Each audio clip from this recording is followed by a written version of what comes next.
ভারতের রাজনৈতিক অঙ্গনে একসময় অদম্য জনপ্রিয়তার প্রতীক ছিলেন প্রধানমন্ত্রী নরেন্দ্র মোদী। টানা এক যুগেরও বেশি সময় ধরে ক্ষমতায় থেকে অযোধ্যার রাম মন্দির থেকে কাশী বিশ্বনাথ করিডোর অসংখ্য বড় প্রকল্পকে সামনে রেখে বিজেপি জনগণের মন জিতে এসেছে।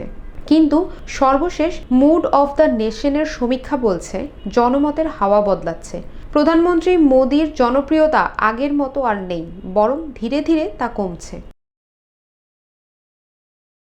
2024 সালে বাংলাদেশের রাজনৈতিক ক্ষমতার পতন এবং সম্প্রতি নেপালের সাম্প্রতিক রাজনৈতিক অস্থিরতা আন্তর্জাতিক মহলে ব্যাপক আলোচনার জন্ম দিয়েছে। দেশটির প্রধানমন্ত্রী নরেন্দ্র মোদীর নেতৃত্বাধীন সরকারকে ঘিরে নানা সমালোচনা ও অস্বস্তি তৈরি হচ্ছে।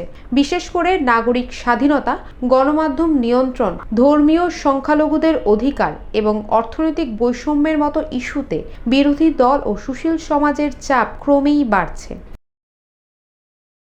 2021 সালে যেখানে মোদীর সমর্থন ছিল 70%, 2025-এ এসে তা দাঁড়িয়েছে 58%-এ। বিশ্লেষকদের মতে এটি মোদীর দীর্ঘমেয়াদী পতনের ইঙ্গিত। গণতন্ত্র নিয়েও উদ্বেগ বেড়েছে সাধারণ মানুষদের মধ্যে।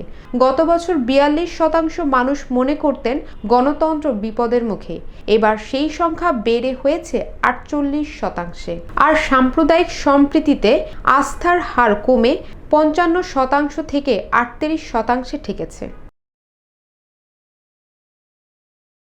দুর্নীতি নিয়েও মোদী সরকারের রেকর্ড বারবার প্রশ্নবিদ্ধ হচ্ছে। 47% মনে করছেন দুর্নীতি দমনে বিজেপি ব্যর্থ। বর্তমান সমাজে মানুষের প্রধান উদ্বেগ হলো বেকারত্ব ও মূল্যবৃদ্ধি।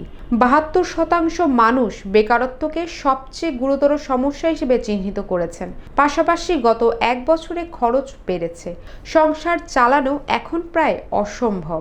সাধারণ মানুষের দৈনন্দিন আয়ের তুলনায় ব্যয় প্রায় দ্বিগুণ। সব মিলিয়ে সমীক্ষার ফল বলছে জনমত বদলাচ্ছে। মোদী সরকারের জনপ্রিয়তা ধীরে ধীরে কমছে। মানুষ গণতন্ত্র নিয়ে শঙ্কিত, বিরোধী শক্তি কংগ্রেস আবারও মাথা তুলছে, আর বেকারত্ব, মূল্যবৃদ্ধি, অর্থনীতি নিয়ে অসন্তোষ চরমে পৌঁছেছে। রাজনৈতিক পর্যবেক্ষকদের মতে বাংলাদেশ ও নেপালের সাম্প্রতিক ঘটনাবলী ভারতের রাজনৈতিক অঙ্গনেও এক ধরনের সতর্ক সংকেত বয়ে আনছে। International desk, global voice 24।